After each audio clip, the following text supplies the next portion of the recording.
يتفضل الآن الأستاذ ليونيل دابادي، كبير خبراء مصايد الأسماك وتربية الأحياء المائية من منظمة الأغذية والزراعة الفاو، المكتب شبه الإقليمي لدول مجلس التعاون وجمهورية اليمن، ليتحدث لنا عن التنمية المستدامة للاستزراع المائي في المناطق الصحراوية، مثالا على ذلك دول مجلس التعاون الخليجي وجمهورية اليمن.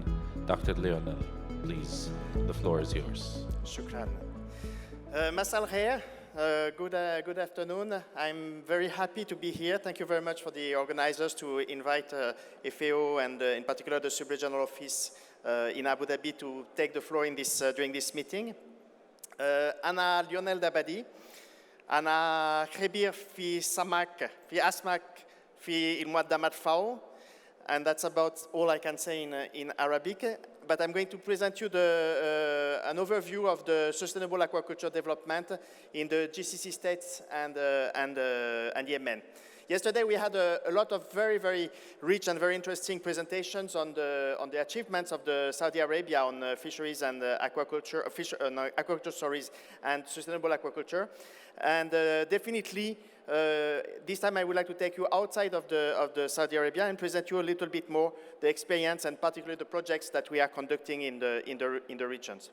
So I'm based in the Subregional office for the Gulf Cooperation Council states and Yemen, based in Abu Dhabi in the United Arab Emirates.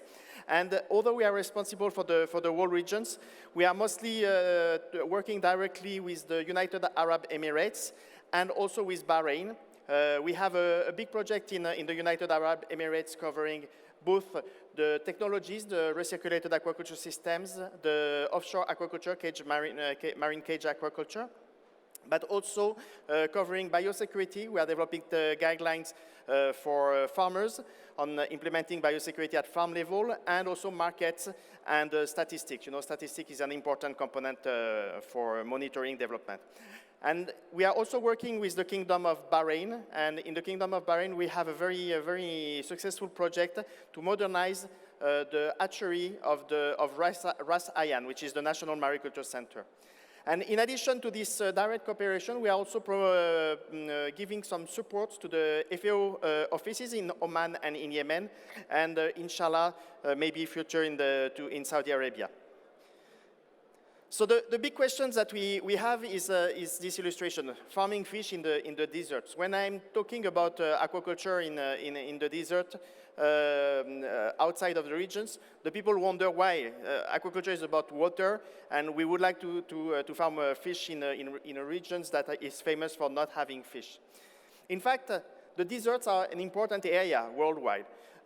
You can see that if you consider the deserts that you have on all the continents except Europe, you have something like 20 million square kilometers of deserts in the world. And for example, the largest country in the world, Russia, is smaller than the areas of the deserts.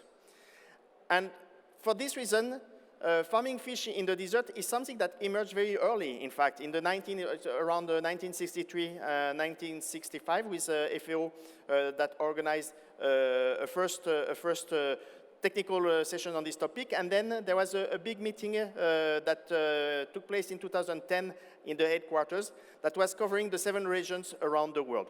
And more recently, you may have seen that FAO has been providing some example as part of the Water Scarcity Initiative in North Africa by promoting technologies such as recirculated aquaculture systems or aquaponics, or also more recently in the United Arab Emirates about the farming of hamur in recirculated aquaculture systems.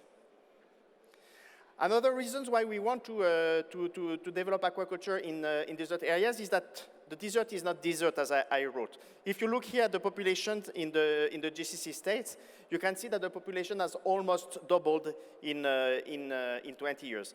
And this doubling of the population, of course, is generating some questions in terms of food security and food sovereignty. As of today, the consumption in the region, it was highlighted yesterday in his presentation by Manuel Barrange, is relatively low and lower than the global average, which is approximately 20.5 in 2019.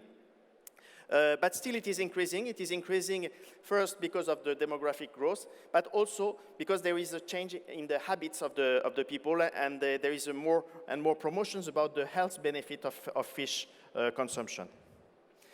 And the problem is that most of the country here, they need to rely on import.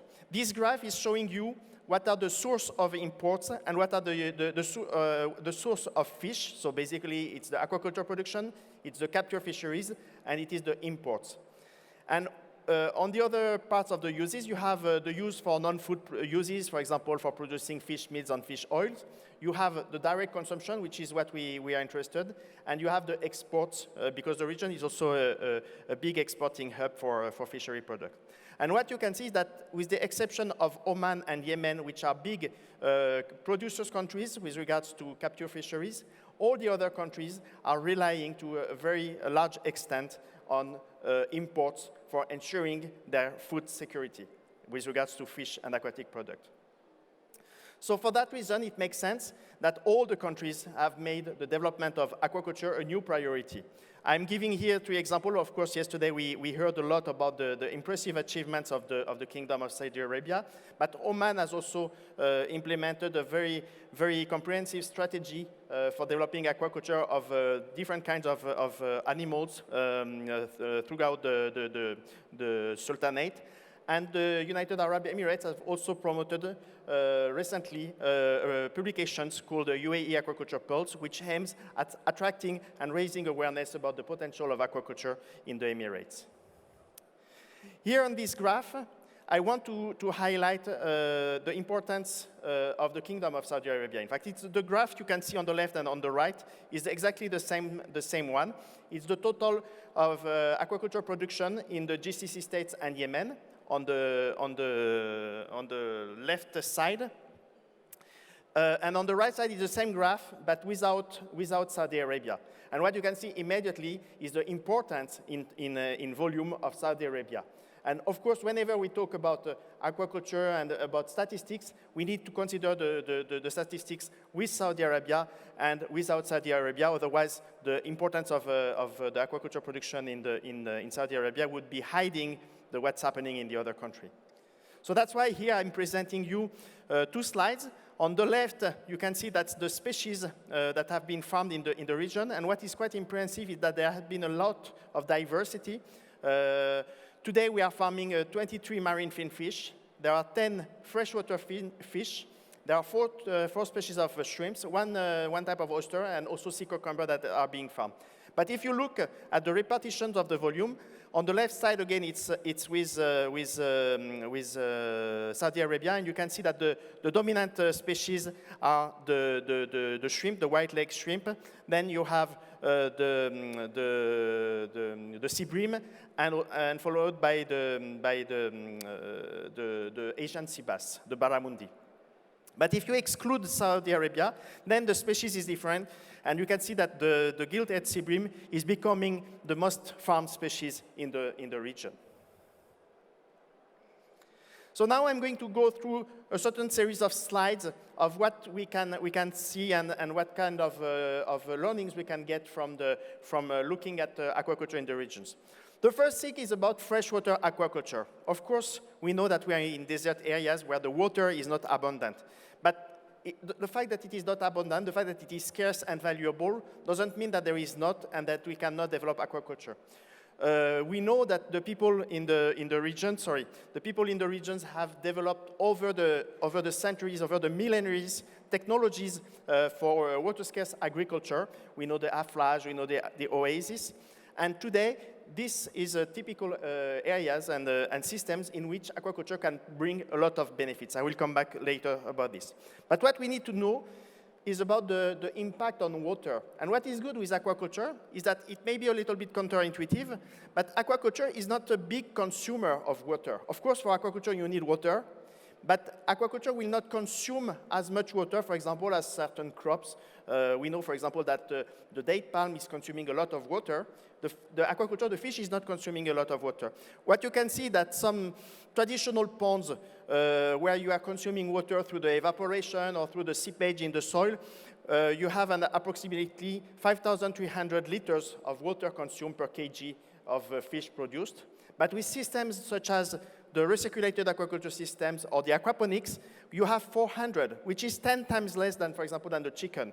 So you see, aquaculture, yesterday it was highlighted the benefits of aquaculture in terms of greenhouse gases and climate change, but also in terms of water, aquaculture is a very efficient technology. So what can we do with freshwater aquaculture in the desert? For freshwater, given that still freshwater is not very abundant, there are two main options. The first one is the integrated aquaculture, and the other one is the recirculated aquaculture. So the most basic approach, and these are not the pictures taken by my homologue, Valerio Crespi, who is the Senior Fisheries and Aquaculture Officer of FAO in Tunis for the North Africa. These are basins used for irrigation in the aflash systems or the equivalent of North Africa. And by just stocking fish, you can have a lot of benefits. You can have fertilization of the water. You can have also fighting against the development of mosquitoes, etc. So this is very basic. This is very limited technology. We are not talking about rocket science when it comes to this kind of technology. But still, you can produce fish. And this kind of technology is very interesting because you can reach the small-scale producers. You remember that we are in 2022, which has been declared the International Year of Artisanal Fisheries and Aquaculture to highlight the importance of small-scale aquaculture. And this kind of technology can easily produce fish in remote areas and improve the diet and improve the health of the people living in these regions. So definitely, we are talking about very, very simple technologies, but that can have a big impact. Another example, and I lost the signal here, but I can look at on the screen. Oh yes, thank you, it came back. This time is an integrated aquaculture farm in the United Arab Emirates. It's in Alain, and this time I would say although it's a small scale holder with the owner of this farm, but I would say it's not really accessible to everybody because it requires a very high technological control of the farm. But still, I would like to present the system. You have a fish hatchery, then you have a system for the fish growing out. We are talking about tilapia in this case. The effluents of the fish growing out serve to produce azolla and duckweed. The azolla and duckweed is used to feed animal productions. You have chicken for eggs, you have chicken for meat, and you have goats. And then the water is being used for irrigation at an upper level and then at a lower level. And finally, the remaining water is being used for a planted forest, which is aimed at protecting the farm from the sand dunes, because in fact you have sand dunes very close to this area. So you can see this is a system that is not closed. It's an open system, so you are not recycling the water at the end, but everything is very well integrated. And this is also the kind of technology that can be used and that can be promoted in the regions. But this time, you really need to have quite a good technical skills for this kind of approaches. This example is not from the region. It comes, in fact, from my place, the Réunion Island. But it's just to highlight that right now, integrated aquaculture is something that is really should be seen as a modern approach to the challenge of aquaculture, because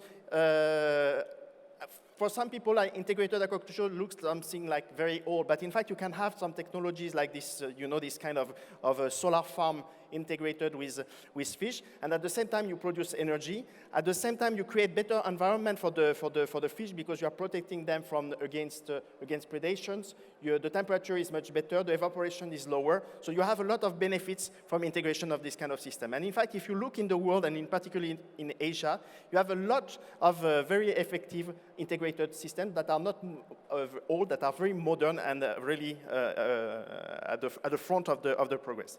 Another quick example you probably heard, it's an integrated salicornia aquaculture, and you may know that by integrating integrating salicornia with tilapia, the people have been able to produce biofuel for the planes, for the Emirates Airlines to fly some of their planes. Another example which comes from Bahrain, which I think is quite interesting, it shows that the integration doesn't have to be with only agricultural or energy. It can be also with tourism. I've been working for many years in Brazil, and in Brazil it's clearly that the people were not so enthusiastic about eating fish. They prefer to eat beef, but they are very much enthusiastic about fishing. And when you have a system like this farm in Bahrain, where you have at the same time a recreation activity and a fish production, then you can not just create a livelihood and create an income and have employees, but you can also raise the awareness of the people about the importance of aquaculture, about the importance of fish, and about the benefits of fish. And so this kind of approach is also something that I think quite interesting. This one. Of course, you have the aquaponics. I will not detail this. This is clearly a very interesting model for the region. And there are different technologies being used.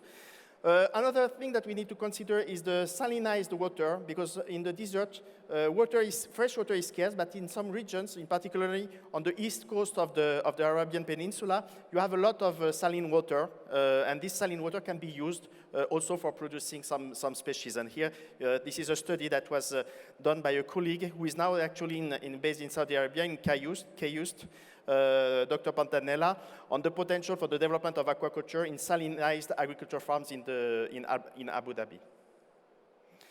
Of course, we have the marine aquaculture. I will not go too much into detail because it was presented yesterday, and what was said yesterday about the recirculated aquaculture systems in Saudi Arabia are very similar to what we observed in the Emirates. We have the cages. The cage aquaculture. This example is from Oman with the finfish cage culture in Musandam. We have also the oysters, and we are trying to promote what we call the non-fed aquaculture. Non-fed aquaculture is all those aquatic animals or plants that you can grow without using feeds. Feeds is a source of pollution. So if we can produce meat and food without using feeds, it's something very interesting. And definitely oysters, mussels, seaweeds, all those products can be easily produced in the region, and they can have a huge benefit for producing biomass that can be used as food or for other purposes. This was the work made in partnership between the FAO and the Kingdom of Saudi Arabia a few years back about marine aquaculture in the Red Sea. Oman has also done its own work and special planning for aquaculture. And we have done the same in the UAE. We have tried to identify different areas. The deepest areas of the Gulf can be used for making offshore aquaculture with submersible cages. The intermediate depths areas we can use for making traditional cage aquaculture. And the problem that we have in the coast of the United Arab Emirates is that the water is very shallow. So in most of the areas, you cannot use the traditional cages for making aquaculture. But we are promoting also some technologies, some modern technologies that are being developed in Asia, for example, in Singapore, in the case of the pictures, to see how we could promote some technologies for producing fish in shallow areas of the Gulf. This is Nakwa. I will not insist. We are going to visit it tomorrow. In Abu Dhabi, we have also Al-Jahar Fisheries that is producing in desert coastal ponds. But what I would like to insist is about a few thinking. It's the challenge of the inputs. We know that aquaculture requires technologies, technology for the species, and this is something that we have to be very careful. We know that there is a lot of interest, for example, for developing aquaculture of native species, but aquaculture of the native species will require a lot of investment in terms of producing knowledge, for developing packages to make them produced in a profitable way. So definitely there is a need of really preparing and considering all the costs, and in particular what are the opportunity costs in regions like the Gulf.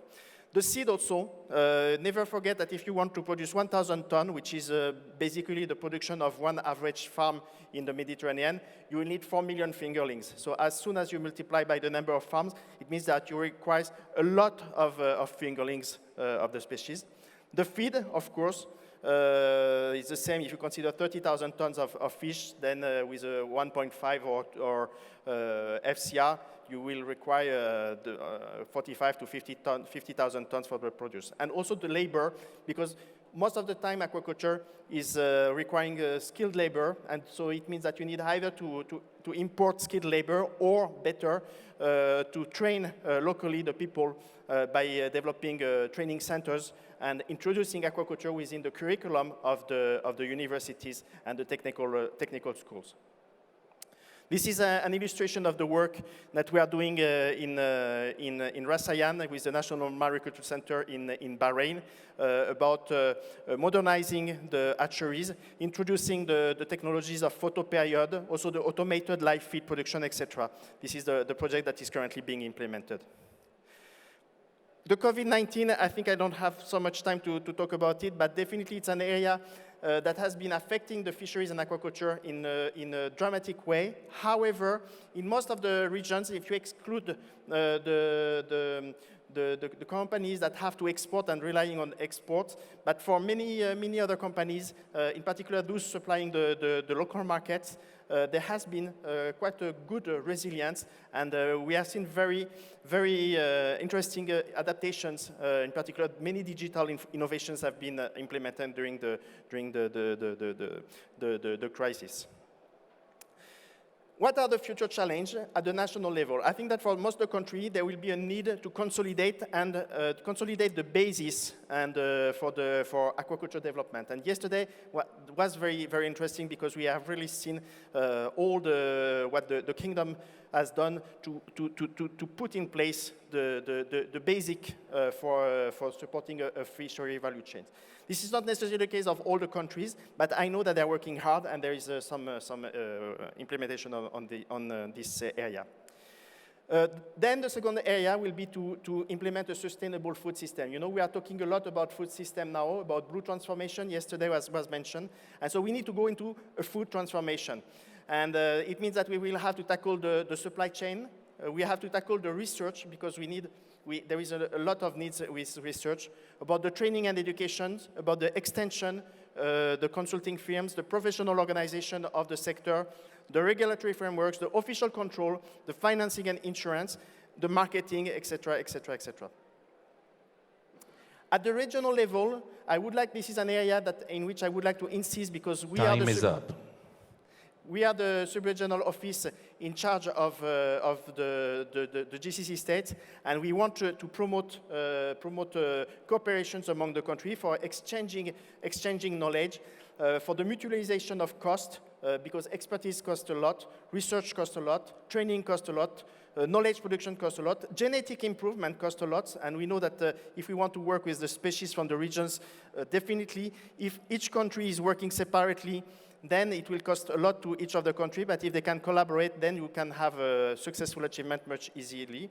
But also, we want the country to collaborate because if you want to develop the regional trade, then you will have, for example, if you want to develop a trade for the fish seeds, for the fry, then you will have to have biosecurity requirements in place to make sure that diseases are not being transferred in the regions. The same for the non-tariff barrier to trade. And for the future challenge at the operator level, definitely there will be challenge at the technical level to reduce the production cost because the production costs are relatively high in the region with some of the technologies that are being used. To generate economies of scale, but without impacting the resilience. And for systems like recirculated aquaculture system, for example, you cannot reduce too much the cost of your system because if you reduce too much the cost of your systems, then the system will not be as reliable and as resilient as it used to be. And so you need to have some level of redundancy to avoid this system. And then that's why you need to have this work.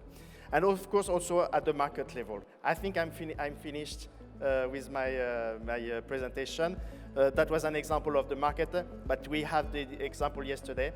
And just to finish, I recommend to you to visit the Global Conference on Aquaculture website. It was finished, but you can still get the regional reports of aquaculture and also the website of the International Year on Artisanal Fisheries and Aquaculture. Shukran jazilan. شكرا جزيلا السيد ليونيل دابادي.